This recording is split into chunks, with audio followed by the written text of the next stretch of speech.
തുടക്കത്തിന്റെ റൈറ്ററാണ്. തുടക്കത്തിന്റെ writer. ആ helmet ഒന്ന് ഊരണം. അങ്ങോട്ട് ഹെൽമെറ്റ് ഒന്ന് ഊരണം എനിക്ക്.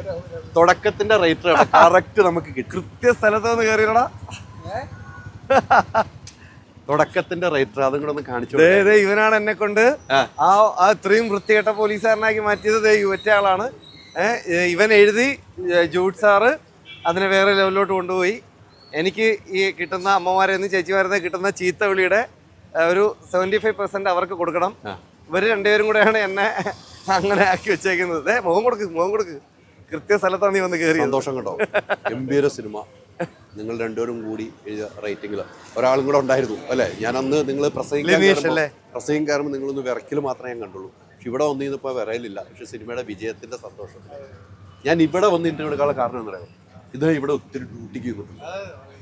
അപ്പോൾ അതിന്റെ ഒരു ഒറിജിനാലിറ്റിക്ക് വേണ്ടി ഞാൻ ഇവിടെ വന്നു. അങ്ങനെയല്ല ചെയ്യേണ്ടത്. എന്താ ഡ്യൂട്ടി കഴിഞ്ഞ് തരാ? ഞങ്ങൾ പോലെ ഞങ്ങളൊന്ന് ഇന്റർവ്യൂ എടുത്ത് തീർക്കട്ടെ. നീ ഇടയ്ക്ക് വന്ന് കയറണം. ജോയിൻ ചെയ്യണം. അതന്നെ വിളിക്കും. അതെ,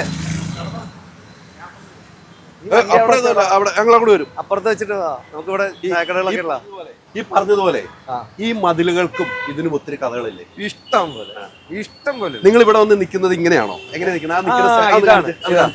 മിക്കവാറും നമ്മള് ഈ ഷീൽഡും ഹെൽമെറ്റും എല്ലാം ഉണ്ടാവും. അതൊക്കെ ഈ സൈഡിലേക്ക് ഒതുക്കി വെച്ചിട്ട് ഇതാണ്.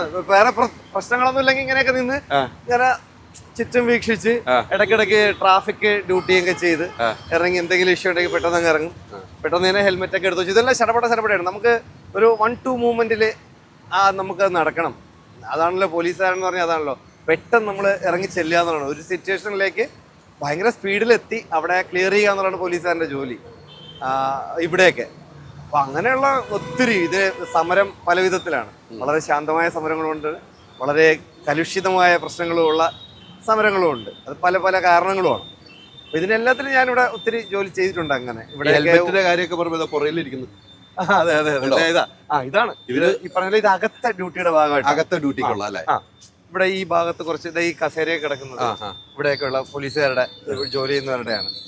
ഇവര് വെച്ചിട്ട് വരും നാളെ വരുമ്പോ? ഇല്ല, അവർ ഡ്യൂട്ടിയുടെ ഭാഗത്തായി ഇവിടെ ഉണ്ട്. അവരിങ്ങനെ മറ്റേ ഫ്ലൈങ് ഡ്യൂട്ടി ആയിരിക്കും, അങ്ങോട്ടും കൂടെ നടക്കും ഫുള്ള്. പക്ഷേ ജിബിന്റെ ജീവിതത്തിൽ ഒരു സിനിമ നടനാകണമെന്ന് ആഗ്രഹം ഉണ്ടായിരുന്നു? അത് മാത്രമേ ഞാൻ ആഗ്രഹിച്ചിട്ടുള്ളൂ. എന്റെ ജീവിതത്തില് ഞാൻ വേറൊരു സാധനം ഞാൻ ആഗ്രഹിച്ചിട്ടില്ല ലൈഫില്. സിനിമ മാത്രം, സിനിമ നടനെന്നതിനപ്പുറത്തേക്ക് സിനിമയായിരിക്കണം എന്റെ ജീവിതം എന്ന് മാത്രമേ ഞാൻ ചിന്തിച്ചിട്ടുള്ളൂ. കാര്യം ഈ പറയുന്ന പോലെ എനിക്ക് ഒരു സിനിമയിൽ ഒരു മനുഷ്യൻ ബന്ധമില്ല. എങ്ങനെ ഞാനൊരു സിനിമയിൽ അഭിനയിക്കും എന്ന് എനിക്ക് അറിയില്ല. ഇത് എവിടെ തുടങ്ങണമെന്നറിയില്ല. എങ്ങനെ അഭിനയിച്ചാലാണ് സിനിമയിലേക്ക് അവസരം കിട്ടുക എന്നറിയില്ല. ഒരു മുട്ടാനൊരു വാതിൽ എനിക്കില്ല. ഞാനപ്പോൾ ആകെ കണ്ടിട്ടുള്ളത് ജൂനിയർ ആർട്ടിസ്റ്റായിട്ട് പോകുക എന്നുള്ളത് മാത്രമേ ഉള്ളൂ. ഞാൻ പഠിച്ചത് ലാലേട്ടൻ്റെ ഇവിടെ അടുത്താണ്. ഇവിടുത്തെ 3 കിലോമീറ്റർ മാറിയാൽ MG കോളേജായി. അവിടെയാണ് ഞാനും പഠിച്ചത്. ആ സമയത്ത് ഈ പറഞ്ഞ പോലെ ഞാൻ ഒത്തിരി ഇൻട്രസ്റ്റിൽ പറഞ്ഞിട്ടുള്ളതാണ്, ഈ ജൂനിയർ ആക്ടേഴ്സിനെ വേണ്ടി വരും ഇവിടെ കിടക്കുന്ന ഷൂട്ടിനൊക്കെ ആയിട്ട്. അപ്പം അങ്ങനെ പോയി ഇവിടെ ഞാൻ ജൂനിയർ ആക്ടറായിട്ട് നിന്നിട്ടുണ്ട്. ഇവിടെ കാലത്ത് നാരായണൻകുട്ടി എന്ന് പറയുന്ന പടത്തില് ബോബിക്കുട്ടരൊക്കെ ചേട്ടനാണെന്ന് തോന്നുന്നു ഇവിടെ ഇരിപ്പുണ്ടായിരുന്നു. ജയറാമേട്ടൻ വന്ന് എനിക്ക് തോന്നുന്നു സമരപ്പന്തൽ വന്നിരുന്നുള്ള ഒരു സീനുണ്ട്. അത് ശ്രദ്ധിച്ചു നോക്കിയാൽ മതി. അതിന്റെ കൂട്ടത്തിൽ ഞാനുണ്ട്. പക്ഷേ എൻ്റെ മുഖം ഇങ്ങനെ ഒരു കൂട്ടത്തിൽ അങ്ങ് പോകുന്നതേ ഉള്ളൂ. പോസ് ചെയ്താൽ പോലും കാണാൻ ബുദ്ധിമുട്ടാണ്. പക്ഷെ ഞാൻ ഇവിടെയും ഞാൻ ഇതേ സ്ഥലത്ത് ഞാൻ അങ്ങനെ ഷൂട്ടും ചെയ്തിട്ടുണ്ട്. എനിക്ക് അങ്ങനെ കിട്ടിയിട്ടുണ്ട് ഭാഗ്യം.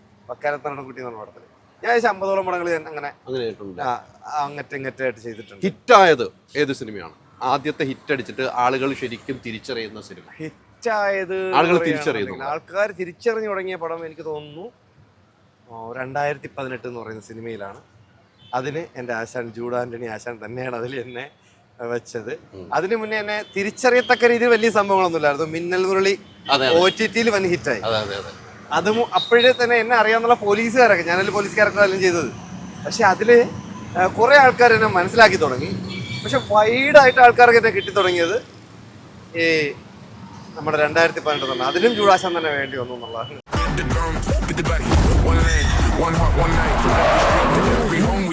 ഈ ഓണത്തിന് മൈജിയിൽ നിന്ന് പർച്ചേസ് ചെയ്യുമ്പോൾ 20 കാറുകൾ, 25 സ്കൂട്ടറുകൾ, 50 ഇന്റർനാഷണൽ ട്രിപ്പുകൾ, 1 ലക്ഷം രൂപ വീതം 100 പേർക്ക്. ബമ്പർ സമ്മാനമായി BMW കാർ, 30 കോടി രൂപയുടെ ഉറപ്പായ സമ്മാനങ്ങളും ഡിസ്കൗണ്ടുകളുമായി. മൈജി ഓണം മാസോണം.